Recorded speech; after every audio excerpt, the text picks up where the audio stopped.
Drama serial बेटियां में आज की एपिसोड में साद को अपने किए पे बहुत शर्मिंदा होता है, उसको बहुत दुख होता है जो उसने किया होता है। तो कहता है कि मैंने आयज़ा की इज़्ज़त ख़राब की है, मैं ही इसकी इज़्ज़त वापस लेके आऊँगा। वो उनके घर चला जाता है और जाके उनके आपा से मिलने की कोशिश करता है, उनसे माफ़ी मांगने की कोशिश करता है, लेकिन आयज़ा आ जाती है और आयज़ा उसको बहुत बुरा भला कहती है कि मेरी जान छोड़ दो, तुम क्यों मेरी जान नहीं छोड़ते, तुमने इतनी मेरी रसवाई करवाई है कि मेरे माँ बाप किसी को मुंह दिखाने के काबिल नहीं रहे, फिर भी तुम मेरा पीछा नहीं छोड़े, खुदा का वास्ता है यहाँ से चले जाओ और आइंदा कभी यहाँ पे आना भी ना।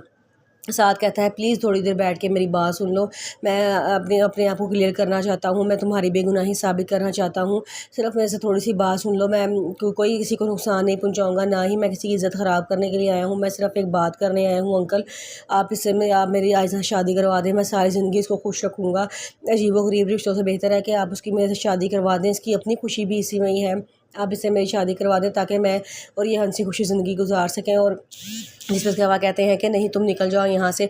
आयज़ा भी उसको धक्के दे के घर से बाहर निकाल देती है। जब साद घर से बाहर जा रहा होता है तो उसके बहुत टेंशन में होता है, उसके दिमाग में वो सारी बातें चल रही होती हैं और वो बहुत दुखी होता है। तो आगे से गाड़ी आ रही होती है, उसको नज़र नहीं आता, उसकी बाइक गाड़ी के साथ जाके लग जाती है, उसका एक्सीडेंट हो जाता है और वो बेहोश हो जाता है। वहाँ पर मौजूद लोग उसको उठा के अस्पताल पहुँचाते हैं, जहाँ पर उसकी मम्मा भी कोई आ जाती हैं।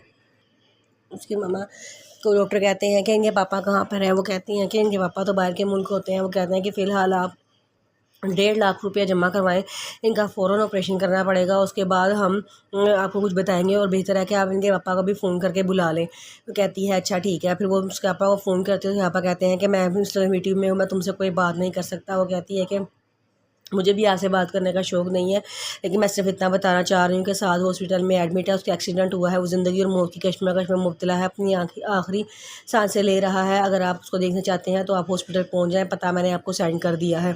उसके पापा बहुत परेशान हो जाते हैं, वो उसी वक्त मीटिंग कैंसिल करके हॉस्पिटल चले जाते हैं।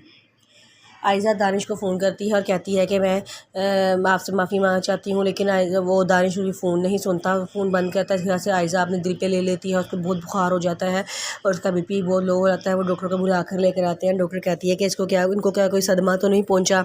उसके पापा कहते हैं नहीं कोई सदमा नहीं पहुँचा, क्योंकि वो डॉक्टर से छुपा रहे होते हैं। फिर उसके बाद फ़िज़ा दानिश को फ़ोन करती है और कहती है कि मैं थोड़े दिन पापा के साथ गुजारना चाहती हूँ, अगर आप इजाज़त दें तो मैं कुछ दिन और यहाँ पर रह लूँ।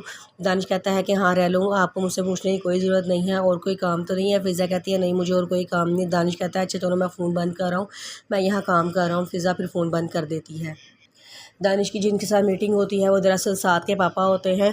तो वो जब उनको अपने बेटे का पता लगता है वो फ़ौरन मीटिंग कैंसिल कर चले जाते हैं और दानिश की भी मीटिंग कैंसिल हो जाती है। दानिश अपने सेक्रेटरी से पूछता है कि हाँ जी मीटिंग का क्या बना, तो वो कहते हैं कि मीटिंग तो कैंसिल हो गई है।